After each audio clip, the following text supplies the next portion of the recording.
সান্ডা একটি আরবি শব্দ, যার বৈজ্ঞানিক নাম ইউরোমাস্টিক্স। এটি মরুভূমি অঞ্চলের সরীসৃপ প্রাণী। এটি দেখতে টিকটিকির মতো হলেও এর শরীর মোটা, খসখসে চামড়া এবং কাঁটাযুক্ত লেজ দ্বারা চিহ্নিত। সান্ডা মূলত উদ্ভিদভোজী এবং মরুভূমির প্রাকৃতিক পরিবেশে বসবাস করে। ইসলামী শরীয়তে সান্ডা খাওয়া সম্পর্কে বিভিন্ন হাদিস পাওয়া যায়। রাসূলুল্লাহ সাল্লাল্লাহু আলাইহি ওয়াসাল্লাম নিজে সান্ডা খাননি, তবে তিনি এটিকে হারামও ঘোষণা করেননি। হযরত ইবনে ওমর রাদিয়াল্লাহু তাআলা আনহু বর্ণনা করেন, রাসূলুল্লাহ সাল্লাল্লাহু আলাইহি ওয়াসাল্লাম বলেন, আমি এটি খাই না, তবে এটিকে হারামও বলি না। অধিকাংশ আলেমের মতে সান্ডা খাওয়া হালাল, তবে কিছু হানাফি আলেম এটিকে মাকরুহে তানজিহি হিসেবে উল্লেখ করেছেন। বাংলাদেশে পাওয়া গুইসাপ সান্ডা নয় এবং তা খাওয়া হারাম। সান্ডা থেকে প্রাপ্ত তেল, যা সাধারণত সান্ডার তেল নামে পরিচিত, মধ্যপ্রাচ্যে যৌন শক্তি বর্ধক হিসেবে ব্যবহৃত হয়।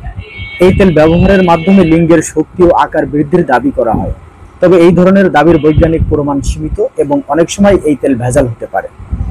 বাংলাদেশে সান্ডা পাওয়া যায় না, তাই কোনো সরীসৃপ প্রাণীকে সান্ডা ভেবে খাওয়া থেকে বিরত থাকুন।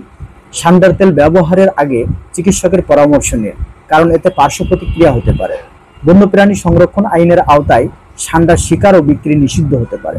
সান্ডা একটি মরুভূমি অঞ্চলের সরীসৃপ প্রাণী, যা ইসলামী শরীয়তে খাওয়া হালাল হিসেবে বিবেচিত, তবে এটি খাওয়া বা এর তেল ব্যবহারের সাথে সঠিক তথ্য ও চিকিৎসকের পরামর্শ গ্রহণ করা উচিত। বাংলাদেশে সান্ডা পাওয়া যায় না, তাই স্থানীয় সরীসৃপ প্রাণীকে সান্ডা ভেবে খাওয়া থেকে বিরত থাকুন।